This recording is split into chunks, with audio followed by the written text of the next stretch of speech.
Fear of fireworks will be a major cause of distress for pets and their families this weekend. These problems can be really bad. True phobias that are way out of proportion to the real threat, which, of course, it's not likely that any of us is going to get hit with a bottle rocket. But it can be pretty startling, and it can be really debilitating for the pets involved. And without the right care, each event causes them to get worse. In case we haven't met before, I'm veterinarian Dr. Jeff Nickel. I'm residency trained in veterinary behavior medicine, and after many years in general practice, this is what I do. I want you to let me know you're here. Tell me where you're from. Just put your name in the comment line and give me where you live.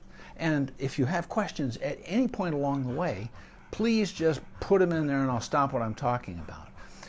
I want to know if these things have ever happened to your pets, your dog, or your cat, and whether you've found ways of managing this thing effectively. Because if you've gotten stuck with some of this stuff, Carolyn, this got frozen somehow. Thank you. I'm using this iPad here because when people put comments and questions in, I really can't see them very well at all on the iPhone that we're using right now. So Carolyn gives me this iPad, and it's much bigger, but it doesn't have a camera. So anyway, that's what we're doing. So be sure to let me know you're here, and if you can hear me loud and clear, would you hit the wow button just so that I understand that technically, the microphone's working and all that stuff. And if you find this information helpful, the heart button will let me know that I'm doing something valuable. There's been a lot of research on this problem and the reasons for it and why our remedies, our management can help. So many people are understandably pretty worried about their pets when this happens, and they get frustrated because they've tried this, they've tried this, they've tried this. And the problem is that many times folks believe that there's that one solution, that one thing we can do that's going to get that dog's fear under control. There isn't one solution. There's a whole bunch of them, and each pet doesn't necessarily need all of them. What we try to do is understand what's going on with the individual and custom fit our management. And there is trial and error in that. But this is a real high priority. Let me share a story with you. This is a guy, little Sheltie here. I'm going to show you his picture in just a minute. Oh, got a cat toy there. This little guy's fear of loud noises actually was not phobia of fireworks or thunderstorms. It was garbage trucks. These folks live in Santa Fe, and they have a condo in a condo complex where there are parallel roads between the buildings. And a couple of times a week, the garbage truck would come and go up and down each of these brief streets and make all that racket where they pick up the dumpsters and all those things. And it just drove this poor dog to distraction. He would tremble and try to hide, and highly distressed. And he had other problems too with leash walking, fear of lots of things. He'd been raised in a kennel, and these folks adopted him as an adult dog. He was not neutered yet. They were very attracted to him, not just because of his good looks, but because he was a very sweet dog. But after they'd had him only a matter of weeks, they were real concerned that maybe they couldn't keep him. And so they sought my help. So let me tell you a little bit about this dog. His name is Caden. Okay, I'll show you his picture. You have to know who we're talking about. Let me turn around the camera. There we go. Can you see Caden? There's something I'm going to show you about him in just a minute because he's wearing something on his head that I will explain that turned out to be a very important part of him improving. So anyway, he has this serious noise sensitivity problem, but he also had separation behaviors. And it turns out that these are very commonly coexisting in dogs. As it turns out, about 36% of dogs with noise phobias like fear of fireworks and thunderstorms, those dogs, 36% of them have separation anxiety as well. And we are doing research, not me personally, but research is occurring right now to understand the circuitry in the brain and how those things are linked. And understanding physically how this thing works in the neural pathways in the brain is a very big part of us teaching these dogs to do something else and diminishing their anxiety and their fear right now. Because, In Caden's case, this happened a couple times a week with the garbage trucks. We're talking about fireworks or thunderstorms. It is not an everyday event. So you need to be ready, right? So here's Caden. And he had also a history of following people around the house when they came to visit, particularly women. And he would, be poking at their clothing and nibbling at their pant legs and this kind of stuff. Kind of annoying behavior. And these were displacement behaviors. This is what Caden did because he didn't know what else to do. He had been raised in a kennel. He had not really had a good understanding of what living with real people and what the boundaries are. But a lot of it was driven by anxiety in a variety of situations, not just his noise phobia. And again, we're going to get to more of that in a few minutes. So they finally had him neutered, and they found that he stopped his nibbling of the clothing of guests, and turns out he stopped mounting the guests. Pretty embarrassing, huh? Well, neutering can be a very good thing. So anyway, they took him. He ended up doing very well, and I'm going to show you some of the methods that we use to help him do well. Not the least of which is an oral transmucosal. You put this syringe of this anti-anxiety medication between the lower lip and the gum. We'll talk more about this in a few minutes. And he did real well, and we instituted a lot of other management for him. But they explained that the people who bred him and they kept him in the kennel, the breeders, they didn't think he was placeable with anybody. So he was very lucky that he landed in Julie and Ken's home. Because of his noise sensitivity was a very big part of the problem. Now, Julie had sought the advice of many dog trainers. I'm not going to dump on dog trainers. They can do some very valuable things for pets. But none of the advice that she got was making any difference. And what she really needed for this dog was a real in-depth, complete evaluation of his behavior and the rest of his physical body, not just what's going on in the brain. Because we find that in a majority of cases, there are often very small, but sometimes very big and significant issues in the stomach or intestine, on the skin, the joints, the ears, variety of places that influence the behavior. Good news for Caden, he didn't have any of those other problems. So his was a fairly straightforward issue. Okay, so anyway, one strategy suggested to desensitize him to the sound of garbage trucks, which they tried, and it only made his terror worsen, as Julie put it. Again, that made the problem worse. It turns out that these mutt muffs, let me show you the picture again, because this was an excellent way of eliminating a lot of the noise that came into this poor dog's ears. You can see those, they look like earmuffs, like a pilot would wear. And they fit very nicely. There's a chin strap under them that keeps them nicely snug on the dog's ears. They make them in several sizes, and all dogs seem to tolerate them just fine. And in fact, what Julie found, Caden's mother, was that when he, let's see here, those have been really helpful. I can tell you how I introduced them to him, and now if we're at an outdoor restaurant and some noise is bothering him, he nudges the mutt muffs that she's carrying in her purse so that he wants her to put them on. Thank you for those hearts, by the way. I'm glad this is helpful. So this dog associated feeling better with wearing his mutt muffs. And dogs will do this. They get it. They're really into sequences of events, predictors. One event predicts another. So when she had taught him that when she put the mutt muffs on him, he felt better. He wanted that sequence. So then she ended up taking him to agility training. This is a dog who was afraid of pretty much everything, and he excelled. And she sent me videos and photos, and he is just got that happy look on his face. And he's turned into a wonderful pet who started out his people wanting to do everything they could for him, but really worried that they weren't going to make a success of this thing. They followed instructions, and they brought out the best in this dog. And Julie and Ken are just delighted with him. And you know how pets mean so much to us and how important they are to us. And when they're feeling better, we do too, which is what I meant when I said at the beginning that there's a severe cause of distress for pets. and their people, because if they are freaked out, we're pretty nervous. We're wringing our hands too. And Miss America here, she is a dog who, she's got storm phobia and fireworks. They cause her a big problem. Here in Albuquerque, it's a little after 6 right now, and they haven't started yet tonight. But I have the Cilio ready. So let me show you this stuff.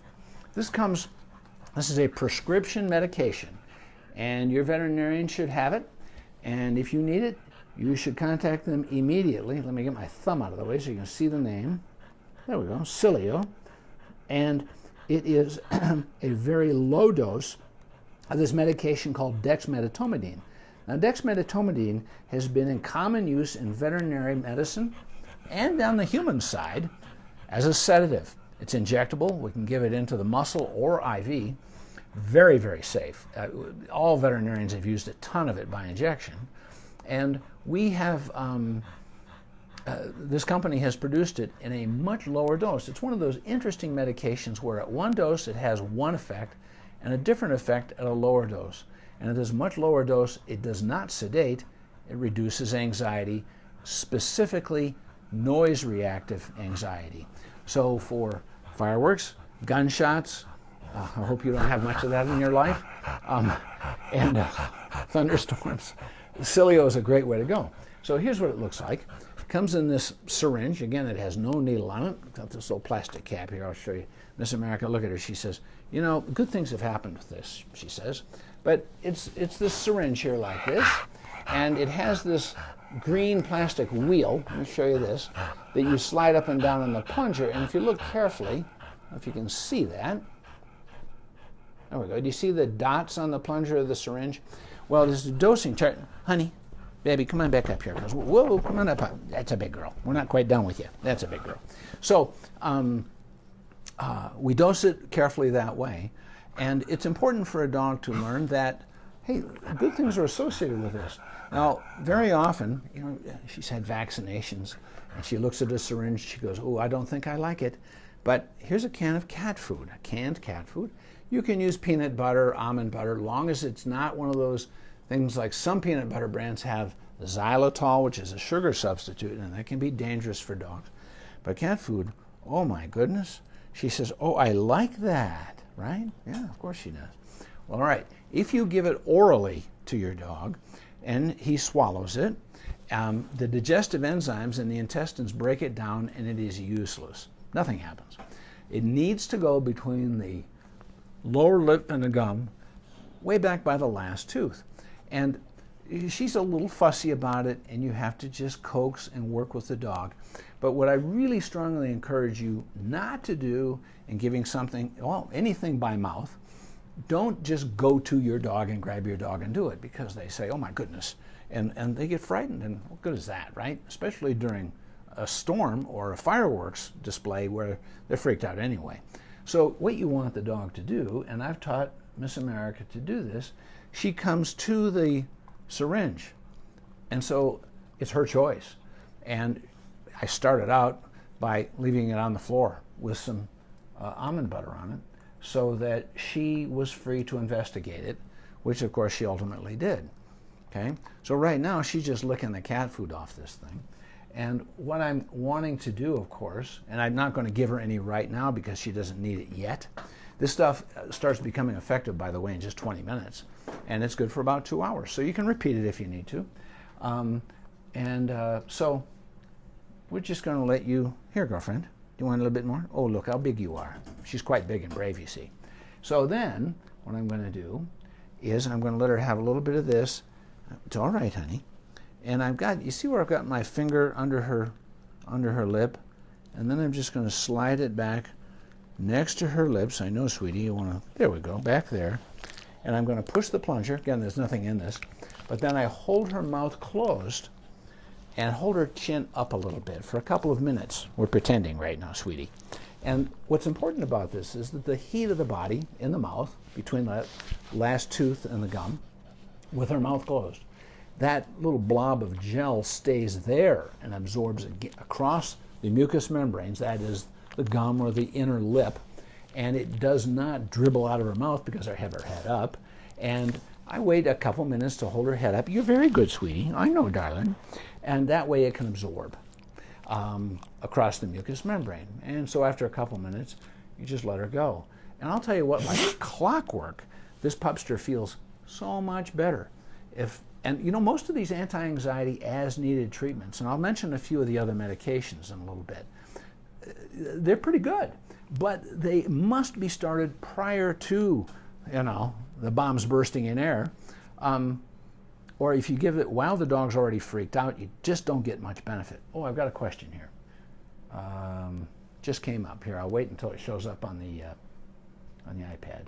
Anyway, this stuff, ideally it's given before the fireworks start to occur, but if you give it during the blasts or during the thunderstorm, it is still pretty darn good at getting it under control. And again, you can repeat it every 2 hours. So we're real happy with Sileo, S-I-L-E-O. And I'm trying to bring up this. Carolyn, this question is just not coming up for me. Would you mind seeing if you can do? I am. Oh, all right. Okay. Yeah, I've got a couple of them, and modern technology isn't always my friend. Sorry about that. So we'll get to it in just a minute as soon as I can figure out how to read it. So this problem, it's really about adrenaline release and a whole lot of it. And it triggers the fight or flight problem, where what these dogs would really love to do, or cats, is get the heck out. But we have them living with us in a building, inside of a house, right? And there's a fence. And you're not going to turn your dog loose, but again, some of them get so freaked out they'll jump through window screens or even glass windows. There's some dogs who jumped out of second-story windows. I mean, this is a big problem, because escaping and creating distance from the fear trigger is really essential to the dog's, well, the flight part. How the heck are you going to fight a bunch of firecrackers? You take off, right? And they can't. And they're stuck in the house. So they pace and they pant. And they tremble, some of them, terribly. And some of them get so freaked out that if you try to restrain them, oh, thank you, Carolyn. I don't know why the other one's not working, but here's the big one. Now, if I touch the lower left corner, am I going to see these? Oh, they were showing. There they are. Oh, Ann Manners is watching. Thank you, Ann. And Cindy, thank you for coming. I hope this information is helpful. And if you know anybody whose pets have this kind of problem, put their name in the comment line. They don't have to join us during this Facebook Live. They can watch it later. Okay, Cindy has a question. Thank you. Oh, my dog is currently hiding behind the toilet due to thunder. Yeah, and that's we don't treat necessarily all noise phobias the same, because there are ionic changes in the air that occur prior to the arrival of a thunderstorm. That's what makes the lightning, ionic differences between clouds. Well, we don't notice that stuff. Barometric changes, that kind of thing. Dogs can sniff this stuff out and feel it in the air long before we can. In fact, sometimes these surprise thunderstorms that you would not anticipate, boy, our dogs who are storm phobic, they sure do. And so if you're in a part of the country where storms are prone to occur pretty often, you want to have your place set up so the dog knows where he or she can go. And one of the things that many dogs do, just like what happens to your dog at home, is that the dog understands that if she is near metal that is grounded, like plumbing, like behind the toilet, they feel better, because that grounded metal attracts the ionic charges, and so the air feels better in that location. And you should allow your dog to go anywhere he needs to go to feel better during these things. So there's nothing wrong with putting a nice fluffy pad there, or one of these little, if it's a smaller dog, one of these little fuzzy indoor dog houses, so the dog can feel that snug den-like enclosure. Thank you for those hearts. I'm glad this is helpful. Phyllis just thanked you. Oh, wonderful. Phyllis. Oh, thank you. Excellent. I'm glad you're here. So we want to set these pets up to succeed, and that's why getting your dog accustomed to feeling good about having this syringe of Sileo stuck between the lower lip and the gum, this is only part of it. Many times they're like just loud noises like fireworks, where grounded metal like plumbing behind the toilet isn't necessarily going to be helpful. Many dogs prefer to go under the hanging clothes in a closet. leave the closet door open.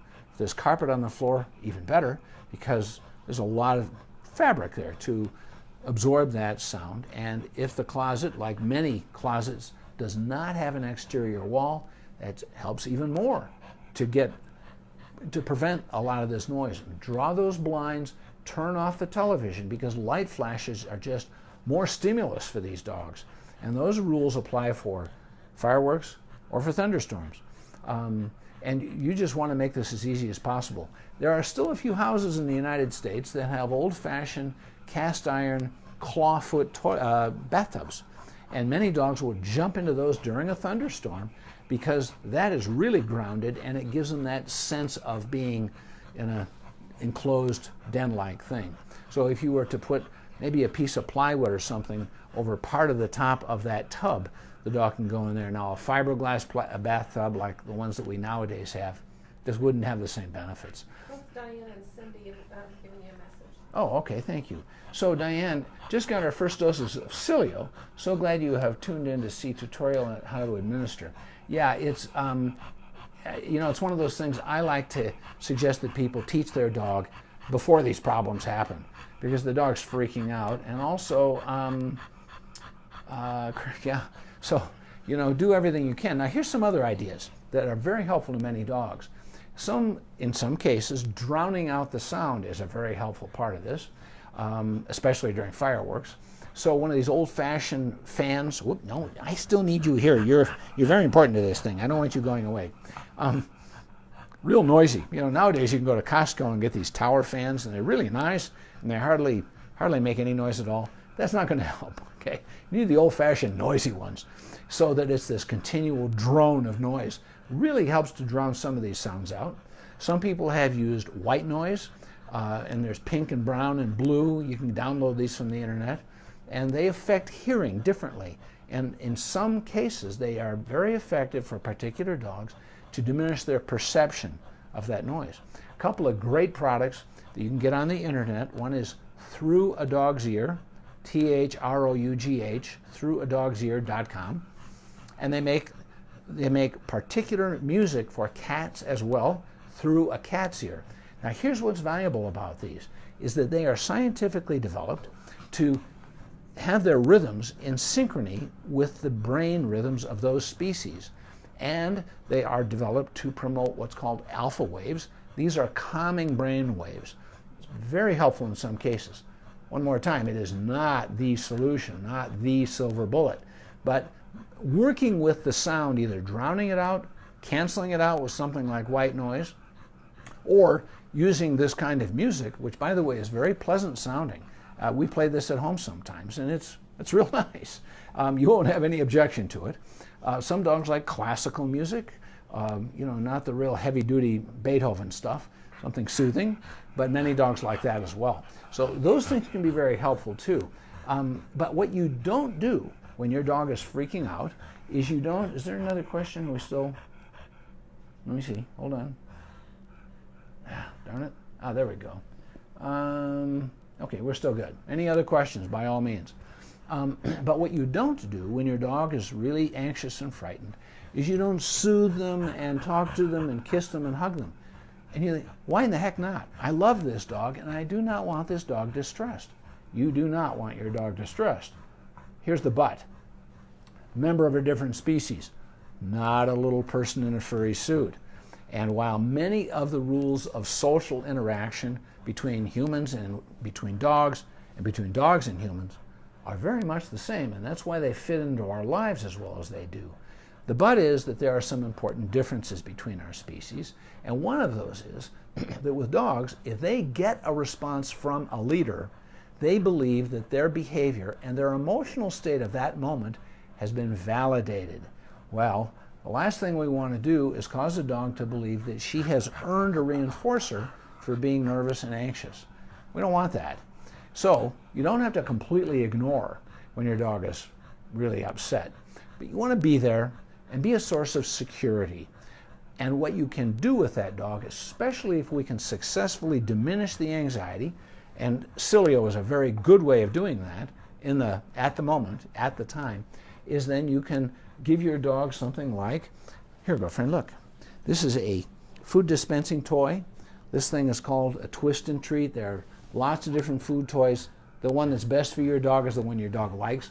I like this one because you can put canned food or dry food in this, and you can initially make it easy for the dog to get the food out.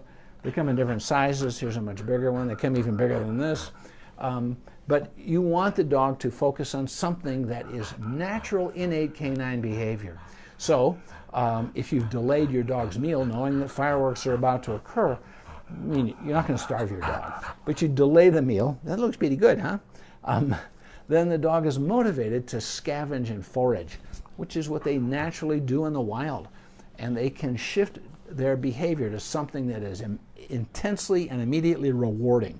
They're hungry, and they get the immediate reward of extracting little bits of food. They have to focus their brain on figuring out how to manipulate this thing. It's got this funky shape. That's no accident. It's a little bit challenging. And you can change the challenge by making it easier or screw it closer together to make it a little bit difficult, whatever works best for your dog. Another really great innate behavior that you can do with your dog is that, again, if we can control the anxiety enough that the dog can pay attention, rather than comforting and soothing, what we're going to do is put the dog through some of its obedience paces.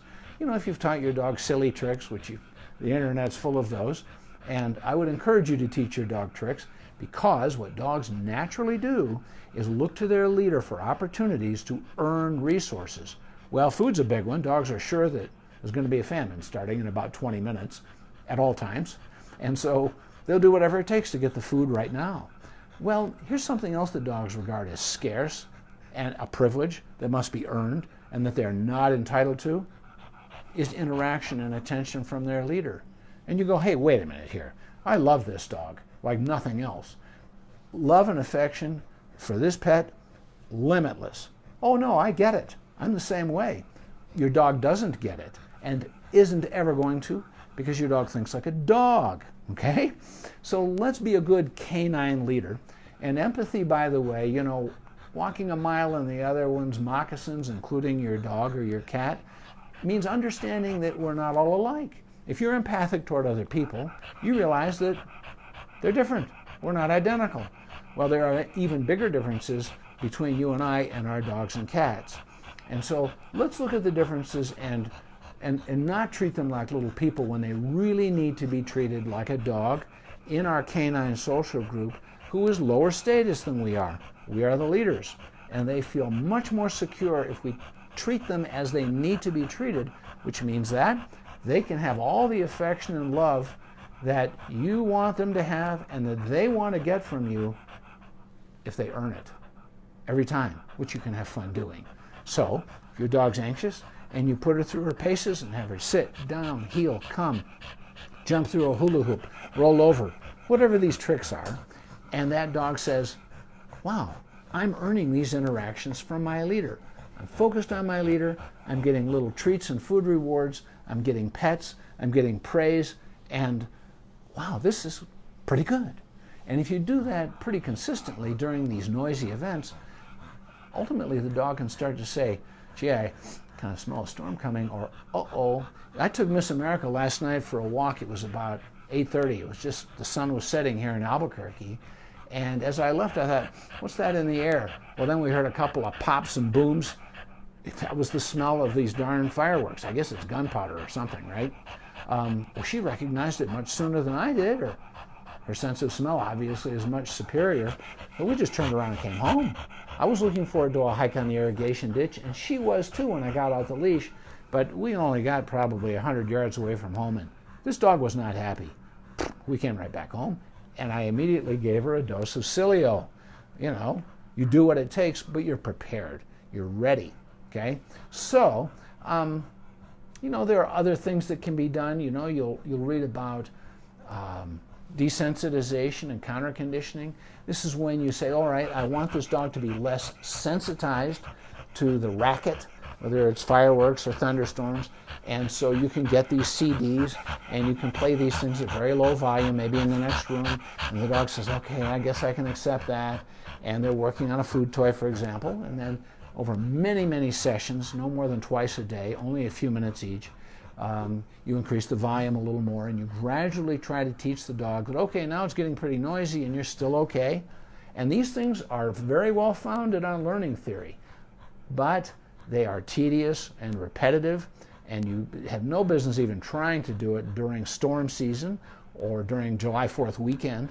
These have to be done months ahead. You've got to really plan for this stuff, and it's hard to do. So I'm not suggesting don't do it, but there are ways that get this problem under control much faster, and you may find that you don't need to do those desensitizations and counter-conditioning. Now, there are medications. There's one called trazodone, T-R-A-Z-O-D-O-N-E, trazodone. Many veterinarians prescribe this. They understand how it works. It can be very helpful. It's good for about 8 to 12 hours. So during this weekend, I'm going to be giving Miss America here 50 milligrams of trazodone every 8 to 12 hours, depending on what it takes. A bigger dog would use more, a smaller dog would use less. And that may be enough by itself, probably not enough alone. So that'll help her in case there are daytime pops of fireworks that I didn't anticipate. But come evening, when I know those fireworks are going to start happening, I'm going to be giving her Cilio, probably around starting 6 or so in the evening through the weekend. And I'm going to be prepared to repeat it at about 8 and again at 10. Nothing is guaranteed to work. Nothing is guaranteed safe. But I have to tell you that Cilio, I've seen great results with it. There's only one dog I have known that didn't respond well, and it was a dog I have not seen. A general practitioner from Las Cruces, New Mexico, contacted me and said, geez, we're really struggling with this dog. A lot of general practitioners get a hold of me when they've got challenging cases, and I welcome that because I have the specialty training. And I explained, well, let's work with some of these other medications. Let's do whatever it takes. And we talked about giving this dog shelter in the house, a quiet place, drown out the sound, all that stuff we've talked about here. Other medications include what are called Benzodiazepines. These are, did I lose my light? No, I didn't. Okay, we're still good. Somehow the screen got a little dark. Benzodiazepines are drugs like Xanax, Valium, lorazepam, which is Ativan. These can be pretty good. Unfortunately, there's a significant minority of cases when we use these types of medications that have a paradoxical response. In other words, they get worse instead of better. It's not enough reason not to try them if you need them to help a dog. But trazodone, T-R-A-Z-O-D-O-N-E, tends to be a lot more reliable, as is Cilio. And unlike some of these other medications like Prozac and others, which can be very helpful for dogs with long-term problems and who have other anxiety-related behaviors, like separation anxiety, those can be very important. But this weekend, you need something right now that's going to make a difference soon. Trazodone usually takes an hour or two, but again, Cilio just 20 minutes. So there are pheromones like Adaptil and Feel Away for cats. These can be very helpful. And there are people who say, look, I don't want to give my dog drugs. I don't want my dog to be, sluggish and drugged and all that. Well, it's only this weekend. And if those are side effects that go along with reducing your dog's anxiety right now, if you don't do that, if we don't do whatever it takes to diminish your dog's anxiety, we are allowing her to be unnecessarily frightened and frantic. And each time these things occur in the brain, those neural circuits get stronger and thicker. And it's one of those practice makes perfect things. They repeat these things often enough, and if you want to look at it this way, it's like an athletic or a musical skill that you practice a lot and you get better. Well, these things get more intense and faster and more deeply rooted in the long-term memory storage of the brain. We absolutely have to get our arms around these things and not let them get out of control. So medications, you bet. You're not going to require your dog to operate heavy machinery, are you, this weekend? So let's go ahead and do what it takes to help them feel better. Anybody have any other questions? Carolyn, are there any others here that I've missed? Looks like we're pretty much up to date with those. Yeah, Diane has made a couple of comments. All right. There we go. Let's see. Oh, both. I didn't know. Okay, good. Well, you're welcome. Excellent. Baroque music. There you go. You're talking. Now you're somebody who understands what we're talking about. Someone well versed in classical music, which I'm really not. I'm a rocker. Anyway, I hope this has been helpful. And if any other questions come up, you're very welcome to put them on my Facebook page, and I will address them. I'm glad you came, and I'm just delighted to spend a little time with folks who love their pets, including so many people who I see almost every time I do these things. It's like getting together with old friends, even though we're social distancing. So thank you for being here, and thank you for loving your pets well enough to do what it takes and to help them out. So, and if you have not subscribed to my website, I'm really inviting you to do that because it's searchable. There's a whole lot of information I've been loading in there for many years about behavior and other physical problems of dogs and cats. Half of the stuff in there is my newspaper column I've been writing in the Albuquerque Journal every week since 1996. And so there's a whole lot of information you can search for in there. Okay, you want to go? Okay, child, go ahead. That's a big girl. She's get tired of sitting in one place. And if you subscribe to my website, you just go to the homepage. It's drjeffnicol.com, drjeff, NICHOL.com. There's no S on my name. You can go to the bottom of the homepage and you can subscribe. It costs nothing. And every Tuesday morning, you will get the Facebook Live from the week before, in case you didn't get a chance to tune in. And you'll get my weekly, what we call media blog, which is my newspaper column. And when you do subscribe, I will send you, at no charge, of course, my free at-home pet first aid and CPR guide, which is worth printing out. Pretty handy if something goes sideways at home. You want that information right away. So, Miss America says goodbye. I didn't have the cats here tonight, by the way. You might have noticed that Tony and Gaston were conspicuous in their absence. And the reason is that I was using food. And with Miss America, it's not a flaw, it's normal behavior. If there's one of these cats around when there's food for her, even though it's their food, she won't try to hurt them, but she won't speak nicely. She speaks harshly to them. And I didn't think you wanted to see that. I didn't want to try to control it either. So we set everybody up to succeed by putting them some other place so that we didn't have to deal with that. So thank you, and have a safe weekend. And if questions come up about your pets during the weekend, send them to me on the Facebook page. I'm not going anywhere, and I'll help you out. Okay, thank you. And another heart.